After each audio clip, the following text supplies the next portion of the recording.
Thales theorem हम लोग पढ़ रहे हैं अभी।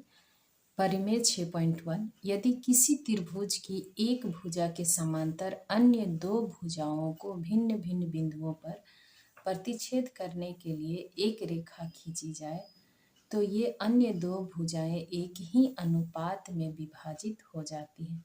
इसका कहने का मतलब है कि यदि किसी त्रिभुज की एक भुजा, तो पहले त्रिभुज बनाइए। त्रिभुज है ए बी सी।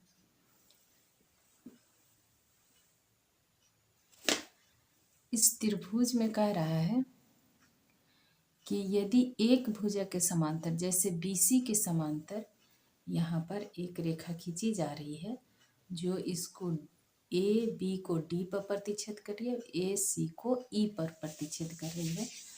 तो यहाँ कहने का मतलब है खींची जाए तो अन्य दो भुजाएं एक ही अनुपात में विभाजित होती है, यानी कि इतना बटा इतना और इतना बटा इतना बराबर होगा। यानी कि हमारे पास दिया हुआ है कि ABC एक त्रिभुज है जिसमें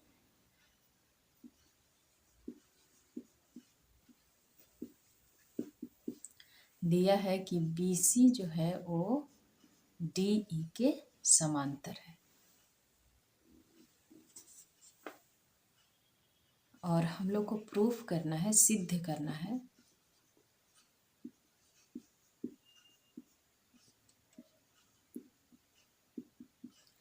कि AD जो है वो DB बटा में और बराबर AE जो है वो EC के बटा में, यानी AD बटा DB बराबर AE बटा EC।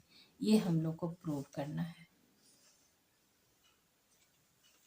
तो हम लोग इस त्रिभुज में आएंगे, त्रिभुज ADE में। त्रिभुज ADE में हम लोग क्या करेंगे, यहाँ से एक शीर्षलंब खींचेंगे जो इसके ऊपर 90 डिग्री का कोण बनाएगा M। तो इस तरह से हम लोग त्रिभुज ADE का एरिया लिख सकते हैं। एरिया ऑफ त्रिभुज ADE बराबर, ये हमारा क्या है, ये हमारा आधार हो जाएगा और ये हमारा शीर्षलंब हो जाएगा। तो 1/2 गुने आधार AE गुना शीर्षलंब DM। एक नंबर। ठीक इसी तरह से यहाँ पर यदि हम ADE का ही ऊपर वाला त्रिभुज का ही दूसरे तरह से क्षेत्रफल निकालना चाहेंगे तो क्या करेंगे, यहाँ से एक शीर्षलंब डालेंगे जिसका नाम यहाँ दे देंगे N। EN शीर्षलंब है और AD हमारा आधार है। तो निकालेंगे एरिया ऑफ त्रिभुज ADE। ADE बराबर 1/2 आधार गुने ऊंचाई, आधार का मान AD और ऊंचाई का मान यहाँ शीर्षलंब EN है, EN। ये दूसरा नंबर। हम लोग ये निकाल रहे हैं एरिया, चूँकि हम लोग को AD BD ये सब के बीच में रिलेशन चाहिए। तो यहाँ जैसे AE ऊपर है तो हमारा AE आ गया, यहाँ AD है तो AD भी आ गया। उस तरह से अब हम लोग को नीचे में जाना है। B को E से मिला दिए, एक कंस्ट्रक्शन। दूसरा में D को C से मिलाएं, ऐसा। तो हमारे पास क्या हो जाएगा, इस त्रिभुज में हम लोग जाएंगे तभी हमारा BD आएगा, यानी कि BDE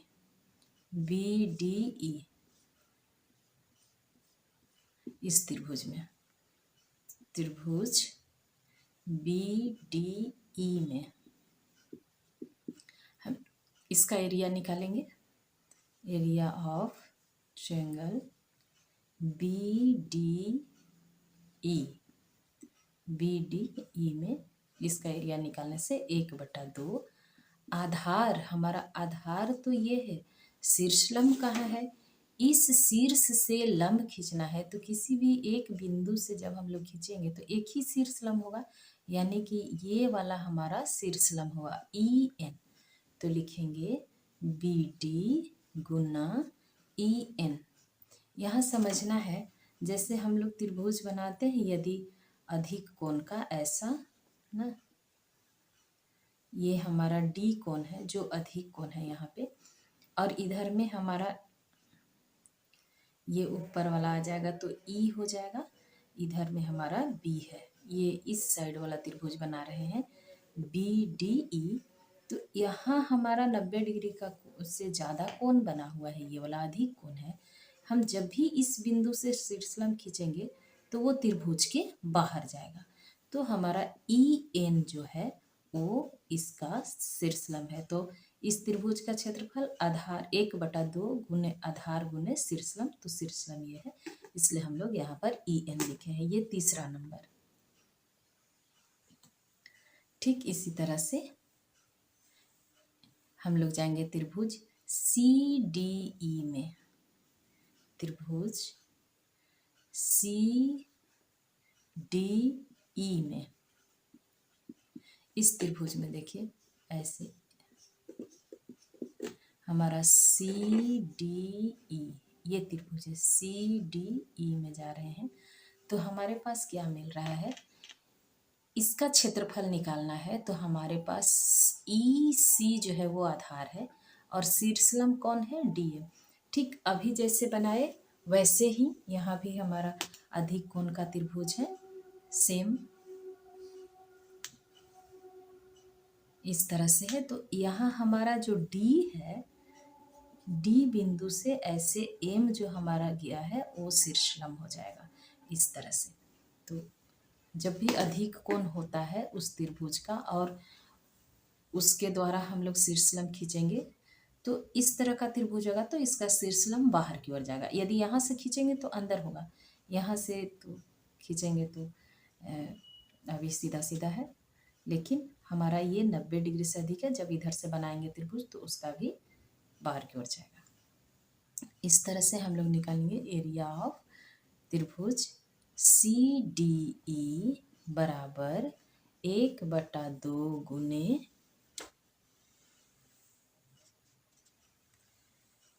1/2 गुने आधार, हमारा आधार है ई सी गुना शीर्षलंब डी एम। डी एम ये 4 नंबर समीकरण। अब इसमें हम लोग देखेंगे कि ए डी बटा डी बी किससे मिलेगा। डी बी, ए डी यहाँ है और डी बी या बी डी यहाँ है। डी बी लिखे तो भी या डी बी लिखे चाहे बी डी लिखे, यहाँ डी बी लिखा है तो यहाँ भी आप उसी रूप में लिख दीजिए डी बी के रूप में, ऐसे कोई दिक्कत नहीं है। तो ये वाला और ये वाला हमारा लेफ्ट साइड वाला दिख रहा है यहाँ है, तो हम लोग दूसरा और तीसरा समीकरण से चलेंगे तो हमें ये वाला मिल जाएगा। और ए ई और ई सी को देखिए तो ए ई यहाँ है और ई सी यहाँ है, यानी कि पहला और चौथा समीकरण से चलेंगे तो हमें इस साइड वाला भी मिल जाएगा। समीकरण 2 को डिवाइड कर रहे हैं समीकरण 3 से। तो हमारे पास क्या था, एरिया ऑफ ट्रायंगल, ऊपर वाला त्रिभुज ए डी ई बटा में एरिया ऑफ त्रिभुज B D E, B D E, इतना बराबर हमारे पास क्या आया था, 1/2 आधार हमारा था डी ए डी गुना शीर्षलंब ई एन बटा में 1/2 गुने, इसके लिए हमारा आधार है डी बी गुने शीर्षलम ई एन। देखिए ई एन से ई एन कैंसिल, 1/2 से 1/2 कैंसिल, तो हमारे पास आ गया ए डी बटा में डी बी। इसको हम लोग 5 नंबर समीकरण रख लेंगे। और समीकरण नंबर जैसे 2 और 3 को डिवाइड किए वैसे हम लोग समीकरण डिवाइड करेंगे अगला स्टेप में। समीकरण 1 को 4 से डिवाइड करेंगे तो हमारे पास क्या मिलेगा, एरिया ऑफ त्रिभुज ए डी ई बटा में एरिया ऑफ इस साइड वाला त्रिभुज, त्रिभुज सी डी ई इतना बराबर 1/2 गुने आधार इस साइड से लेना है ए ई गुना शीर्षलम डी एम बटा में 1/2 गुने यहाँ हो गया ई सी गुना शीर्षलम डी एम। देखिए डी एम से डी एम कैंसिल, 1/2 से 1/2 कैंसिल, यानी ए ई बटा में ई सी। इसको हम लोग समीकरण नंबर 6 मान लेते हैं। अब देखिए सबसे अच्छी बात है यहाँ कि हमारे पास जो ए डी ई त्रिभुज ऊपर वाला, इसके ऊपर में भी देखिए ए डी ई है, यानी ए डी ई दोनों में ऊपर ऊपर बराबर है। नीचे वाला देखिए यहाँ त्रिभुज बी डी ई और इस साइड से है सी डी ई। यदि ये दोनों बराबर हो जाए तो मेरा काम बन जाएगा, तो हम लोग इसको बराबर करते हैं। देखिए हम लोग को दिया हुआ है हम लोग के पास कि बी सी जो है वो डी ई के समांतर है, और हम लोग 9th क्लास में पढ़ चुके हैं कि जब भी किसी समांतर रेखा के बीच में कोई भी त्रिभुज बने, जितना भी त्रिभुज बने, यदि आधार एक है तो सभी त्रिभुज का क्षेत्रफल बराबर होगा। ये 9th क्लास का एक थ्योरम है कि यदि किसी समांतर रेखा के बीच में, ये समांतर रेखा के बीच में एक ही आधार पर जितने भी त्रिभुज बनेंगे वो सब का क्षेत्रफल बराबर होगा। तो यहाँ देखिए बी सी और डी ई समांतर रेखा है और डी ई आधार है। डी ई आधार है यानी इधर से एक त्रिभुज बन रहा है, इधर से एक त्रिभुज बन रहा है, यानी कि सेम आधार है और एक ही समांतर रेखा के बीच में बना हुआ त्रिभुज है। इसीलिए इधर वाला त्रिभुज बी डी ई और सी डी ई दोनों का क्षेत्रफल बराबर होगा। इसीलिए हम लोग यहाँ लिखेंगे area of triangle B D E बराबर area of triangle C D E. क्यों बराबर होगा? चूंकि बी सी जो है वो किसके समांतर है, डी ई के समांतर है। दोनों समांतर रेखा के बीच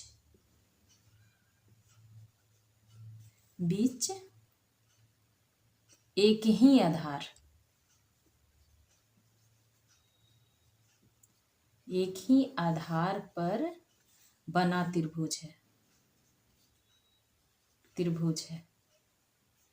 यहाँ लिखा है चूंकि BC और DE दोनों समांतर रेखा है, इन समांतर रेखा के बीच एक ही आधार पर बना त्रिभुज है। एक ही आधार कौन है? DE है, इसीलिए ये दोनों का एरिया बराबर होगा। यानी कि इसको हम लोग समीकरण नंबर 7 मान ले तो कोई हर्ज नहीं है।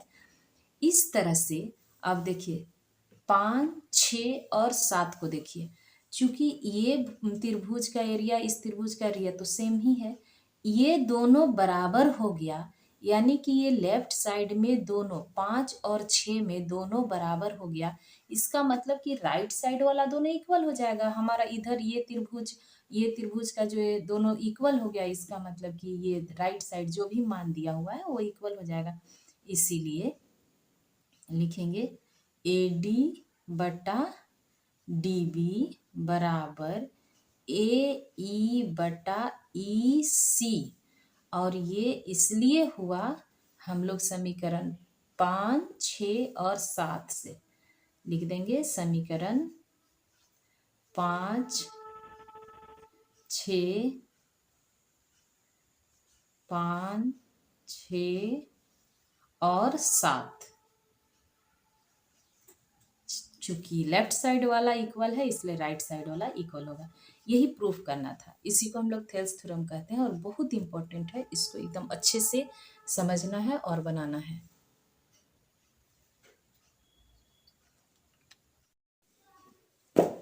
कह रहा है कि यदि एक रेखा किसी त्रिभुज की दो भुजाओं को एक ही अनुपात में विभाजित करे तो वह तीसरी भुजा के समांतर होती है। यानी कि यहाँ दिया हुआ है एक त्रिभुज जिसका नाम ABC है। इसमें कह रहा है कि किसी त्रिभुज की दो भुजाओं को, एक रेखा कोई है जो भुजाओं को एक ही अनुपात में विभाजित करती है, नाम दे दीजिए यहाँ D और E, तो वह तीसरी भुजा के समांतर होगा। यानी कि हम लोग के पास दिया हुआ है, क्या दिया है? दिया है कि AD बटा में DB बराबर AE बटा में EC। ये दिया हुआ है अनुपात में। आपको सिद्ध करना है, प्रूफ करना है, सिद्ध करना है कि BC के समांतर है DE। ये आपको सिद्ध करना है। तो चूंकि हम लोग इससे जस्ट पहले पढ़ चुके, वो परिमेय 6.1 था, ये परिमेय 6.2 है, उसका उल्टा है। तो इसमें हमारे पास दिया हुआ है कि इतना बटा इतना और इतना बटा इतना है। हम लोग जस्ट पीछे वाला थ्योरम में पढ़े कि ये अनुपात में विभाजित तभी होगा जब ये दोनों जो ये DE जो है इसके समांतर है। हम लोग को यहाँ प्रूफ करना है। तो हम लोग इसमें एक रचना करते हैं कि इस मान लेते हैं कि DE जो है वो इसके समांतर नहीं है। तो हम लोग BC के समांतर एक रेखा खींचते हैं जो DE डैश, यहाँ E डैश पर जा रहा है, ये इधर लिख दीजिए, और E डैश जो है वो यहाँ है। और लिखेंगे कि BC के समांतर कौन रेखा है? DE डैश है। तो यदि ये BC के समांतर DE डैश है, यानी कि हम लोग जो थेल्स थ्योरम पढ़े इसके पहले उसके अनुसार, तो हमारा AD बटा DB और AE डैश बटा E डैश E होना चाहिए, क्योंकि हम लोग पढ़े हैं, जबकि ये हमारे पास दिया हुआ है। तो रचना हम लोगों ने किया कि BC के समांतर एक रेखा खींचे, क्या? DE डैश, जो BC के समांतर है। तो जब BC के समांतर होगा तो इसीलिए यहाँ हमारा हो जाएगा AD बटा DB बराबर AE डैश, AE डैश बटा में E डैश C। ये हमारा समीकरण नंबर 1। क्योंकि हम लोगों ने पढ़ा कि जब कोई तीसरी रेखा के समांतर एक रेखा होगा तो ये दो भुजा है उसको समान अनुपात में विभाजित करेगी, इसलिए AD बटा DB AE डैश बटा E डैश E होगा। जबकि हमारे पास दिया हुआ है, ये 1 नंबर समीकरण में यहाँ दिया है, फिर भी यहाँ लिख दे रहे हैं, चूंकि दिया हुआ है क्या कि AD जो है इतना बटा DB बराबर AE बटा EC, ये दिया हुआ है, गिवन है। दूसरा नंबर, इसका मतलब हुआ कि जब हमारे पास अनुपात तभी बराबर होगा जब इस रेखा को जो भी बिंदु काट रही है वो यानी कि इस जिस अनुपात में ये काट रहा है उसी अनुपात में ये रेखा भी काटेगी, तभी अनुपात बराबर होगा। इसका मतलब है कि हमारा ई और ई डैश जो है वो अलग अलग हो नहीं सकता है, क्योंकि ए डी बटा बी डी, यहाँ देखिए ए डी बटा बी डी समीकरण 1 और 2 में हमें क्या मिलता है कि लेफ्ट साइड वाला दोनों सेम है। इसका मतलब है कि ए ई डैश बटा ई डैश सी बराबर ए ई बटा ई सी होना चाहिए। जब एक ही रेखा को ए सी को दो बिंदु अलग अलग बिंदु पर दो रेखा प्रतिच्छेद कर रहे हैं और दोनों का अनुपात बराबर है, ये कैसे हो सकता है? यानी कि एक रेखा को जब भी, जैसे ए सी है, हम लोग इसको कहीं भी, यहाँ मान लीजिए इस पर हम लोग कट किए हैं, यहाँ एक बिंदु है, तो इतना बटा इतना जो भी मान आया, जैसे मान लीजिए ये 10 है तो हम लोग यहाँ 5 और 5 मानते हैं, ठीक है। तो ये ए ई बटा ई सी यानी 5/5 1:1 आया। उसी तरह से अब कह रहा है अगला दूसरा बिंदु, कोई बिंदु है, मान लीजिए ये अलग बिंदु है, ई डैश है, यहाँ से यहाँ तक हमारा यदि 6 हो गया और इधर हमारा 4 हो गया, तो ए ई डैश बटा में ई डैश सी यानी कि 6/4 बराबर कैसे होगा? यहाँ तो ये दोनों बराबर नहीं होगा। इसका मतलब है कि हम लोगों ने जो ई डैश माना है और ई, ये एक ही बिंदु है, यानी कि ई डैश और ई एक ही बिंदु है, तभी ये संभव होगा। ये ई और ई डैश दोनों एक ही बिंदु है, यानी हमने जो माना कि ई डैश जो बी सी के समांतर है वो गलत था। डी ई ही हमारा, बी नहीं, डी ई डैश जो बी सी के समांतर था वो गलत है और हमारा जो मानना था वो गलत हुआ, यानी कि बी सी के समांतर हमारा डी ई ही है। इस तरह से हम लोग लिखेंगे कि बी सी के समांतर कौन हो गया?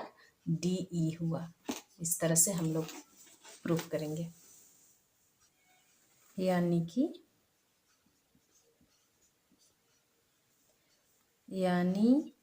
ई और ई डैश जो है, ई और ई डैश एक ही बिंदु है, समपाती है।